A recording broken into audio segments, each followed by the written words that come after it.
Eu tive o prazer de conversar com uma delegada uma vez, em que ela disse o seguinte dado. É porque, assim, não existe como a gente comprovar a quantidade de mulheres que sofrem abuso. Por quê? Muitas delas não consideram que foi abuso, mas foi abuso, porque já está acostumado. Vergonha. Exatamente. Tem as que também não denunciam, que passam pano, né? Enfim, existem vários desses relatos que eles são colocados debaixo do tapete. E pela vivência dela, ela foi precursora de um aplicativo que fez muito sucesso, de denúncia de mulher, enfim. Que é a Frida, não sei se você já ouviu falar. Uhum. Pois é. E ela disse que ela acredita, pela vivência dela, que 9 em cada 10 mulheres sofrem abuso dentro de casa. E esse dado me chamou muita atenção. Porque o contrário que eu disse, é distópico. Gente, mas como assim 9 em cada 10? Porque, igual você disse, existem vários tipos de abusos diferentes. Existe o abuso psicológico, abuso financeiro, físico, sexual. Existem vários tipos de abuso. E tudo isso consta como uma violência. Sim. É você estar restringindo, você estar violando o direito, o espaço, o respeito de outra pessoa. Dito isso, como que você, agora baseado na sua interpretação, né, ela falou que de 9 a 10, você acredita que esses dados eles são coerentes? Você acha que não é tanto assim? Talvez seja até mais. Na sua realidade, como você vê isso? E juntamente com essa pergunta, como que as mulheres elas poderiam, por exemplo, se policiar? Por exemplo, existe a Lei Maria da Penha. Como que ela pode ser aplicada nesses casos? Em que momento a mulher deve fazer essa denúncia? O que ela deve ficar atenta? Enfim. Eu não sou capaz de te dizer, do ponto de vista de estatísticas, seria 9 a cada 10, ou 10 em 10, ou talvez 8. Uma coisa é certa, é alarmante o número. Por quê? Porque, primeiro, é o medo que a mulher tem do agressor. Tanto a violência física quanto a financeira. Aqui, e não entenda financeira só daquela mulher que depende do marido, não. Que tem aquela violência financeira inversa, que é a mulher que leva o sustento para casa. Que provê. Mas ela tem uma distorção disso, que às vezes ela não tem acesso nem ao cartão dela. Nossa. Realmente. Então, porque a gente tem uma falsa ideia de que essas violências, elas acontecem em níveis de financeiros menores. Quando a gente pensa assim, a mulher ela depende do marido, como se fosse uma dependência financeira, e não é. Então, assim, é difícil dizer o percentual, e eu acredito que a delegada que vive isso muito na prática, ela tenha condição de dizer com mais tranquilidade, mas é alarmante. Porque a violência, a mulher, às vezes, ela não sabe, como você mesmo disse, ela não sabe que ela está sofrendo violência. Porque ela entendeu que era daquele jeito. Tem situações que a mulher viu a mãe passando por aquilo, viu a tia passando por aquilo, então ela passa e ela entende que é normal. Ela entende que aquilo ali faz parte da vida dela. E são coisas assim, até a forma de falar, o menosprezo da tarefa da mulher, aquela que está lá no lar, né? Que eu tô para te dizer que talvez seja uma das tarefas mais difíceis. Com certeza. É a do lar. Eu não tenho dúvida que é a mais difícil. É a do lar, ela não tem fim, ela não tem reconhecimento. Então, isso é um tipo de violência. É aquela violência da mulher não ter acesso a comprar alguma coisa que ela precisa. É aquela mulher que ela recebe um valor do marido e ela tem que administrar aquilo ali daquela maneira. É aquela mulher que ela tem que pegar a notinha do supermercado e levar lá para ele e comprovar que ela gastou foi aquilo. Isso é violência. Ou até mesmo esconder. Isso é violência. Porque você imagina que quando se fala em casal, você está tratando de forma muito igualitária, independente de se mulher ou se homem. A partir do momento que essa balança ela começa a tender para um lado ou para o outro, não é saudável, né?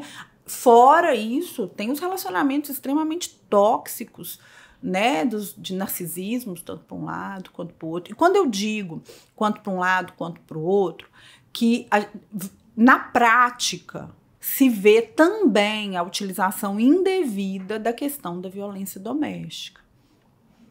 Às vezes, infelizmente, a alegação de violência doméstica ela é utilizada de maneira equivocada.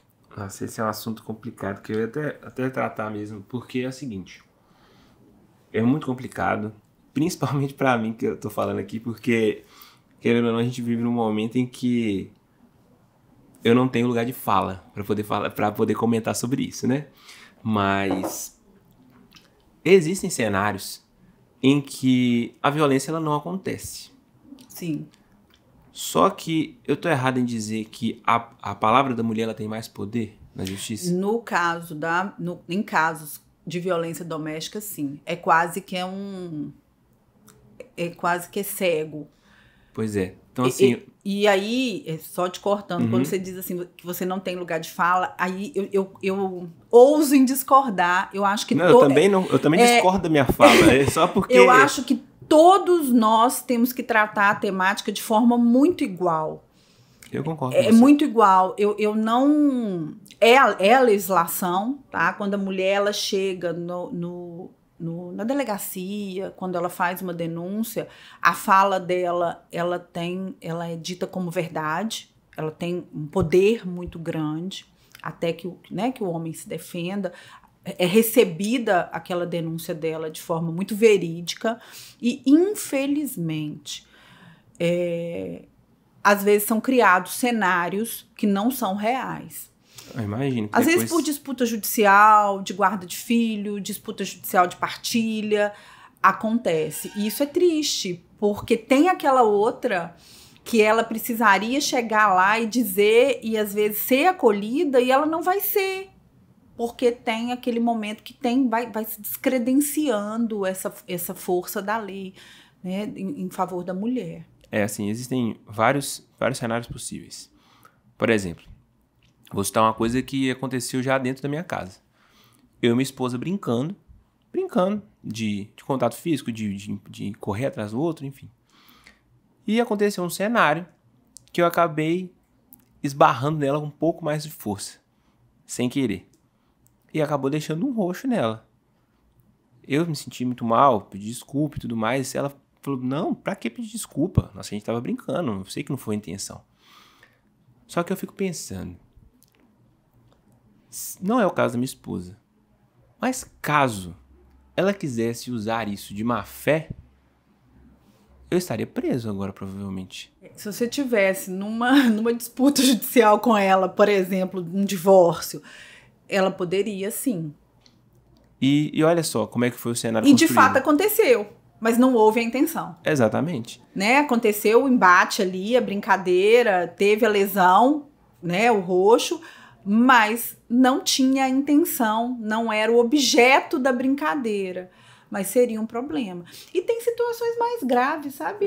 Não, então eu coloquei uma coisa bem levinha aqui. Tem situações de auto se mutilar pra atribuir culpa ao companheiro, ao marido. Não, a gente viu, por exemplo, não tô passando pano pra jogador de futebol nem nada disso não, porque tem muito assunto desse que tá em relevância agora no momento, né? Tem evidência. Mas existiu, por exemplo, o caso do Neymar. Você lembra? Recorda? Lembro. Neymar... Que não era real. Pois é. Aí que ponto? Foi constatado de que não era real. Ou seja, que aquela mulher ela estava simulando tudo aquilo. Agora aquilo ali aconteceu com o Neymar. Imagina com tantos outros homens que não têm a intenção, mas que apenas uma mudança de narrativa acaba com a vida dele. Sim. Igual não tô falando que, por exemplo, o Daniel Alves ou o Robinho, eles não fizeram o que fizeram. A gente não está se fazendo a defesa do homem. Exatamente. Está se virando o olhar para que acontece erro do lado de cá também. Exatamente. Isso não justifica quando é real. Mas eu fico triste, porque como que a mulher, ela expõe, porque ela não está expondo ela. Quando ela faz isso, ela está expondo a outra, que de fato precisa do acolhimento da sociedade. Então, quando ela faz isso, ela não está criando um embate para o homem, não. Ela está tirando a força da mulher do lado de cá, que ela precisa desse acolhimento. Você acha que esse é um fenômeno brasileiro ou é um fenômeno do humano? Por quê? O brasileiro ele não pode saber que ele tem acesso a algum tipo de benefício ou tirar vantagem do outro, que ele simula, move céus e terras para poder coletar aquele benefício. Infelizmente, nós sabemos que o brasileiro é assim.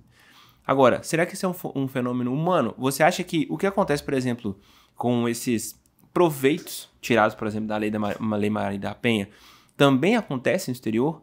Acontece. Da mesma maneira? Acontece, é humano. É humano. E eu acho que volta até no que nós começamos a conversar, no sentido dessa falta, dessa inteligência emocional que as pessoas precisam, essa busca pelo discernimento. Eu acho que é humano. Eu acho que principalmente assim, nós chegamos numa geração que ao mesmo tempo que não se pode nada, se pode tudo.